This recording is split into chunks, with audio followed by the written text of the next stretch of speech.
না না আসলে এরকম আমি নিজেও ছিলাম, আশেপাশে ছিলাম, আরো 10 জনের কাছে শুনলাম। আসলে এটা বানোয়াট। এই মহিলা তো বেয়াদব মহিলা, বুঝছেন?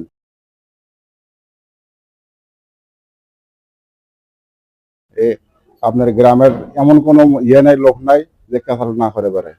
এর কাছ থেকে মার খায়, ওর কাছ থেকে মার খায়, এর কাছে সাথে গ্যাঞ্জাম করে, ওর সাথে গ্যাঞ্জাম করে, নিচে উল্টা পাল্টা ক্যাসাল লাগে। এখন চেয়ারম্যানের কি দোষ? চেয়ারম্যান তো কোনো দোষ দেখি না এখানে। নিচে চেয়ারম্যানের ফাঁসা কেন? চেয়ারম্যান কোনো দোষ দেখি না। চেয়ারম্যান নামে যে মামলাটা দিছে, মিথ্যা বানোয়াট একটা মামলা দিয়ে দিছে এখানে। না না, সম্পূর্ণ মিথ্যা, সম্পূর্ণ মিথ্যা। না না, কোনো গ্যাঞ্জাম ছিল না। আমি তো শুনলাম পরে উনি সে মহিমাগঞ্জ ছিল। মহিমাগঞ্জে উনি ব্যবসা করে, কন্টিনিউ ব্যবসা করে। গায়েবী মামলা। এটা আপনার আছে, এলাকার কিছু সিন্ডিকেট আছে। এই সিন্ডিকেট, আওয়ামী লীগের কিছু সিন্ডিকেট আছে, আরো কিছু সিন্ডিকেট আছে। পূর্বসূত্র জের ধরে রাজনৈতিক সিন্ডিকেট আছে আওয়ামী লীগের।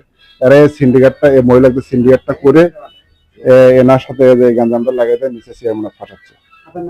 আমার নাম সাব্বির হোসেন। আমার বাড়ি বাজিতনগর আখন্দ, আমি সবুজ মাস্টারের ছেলে।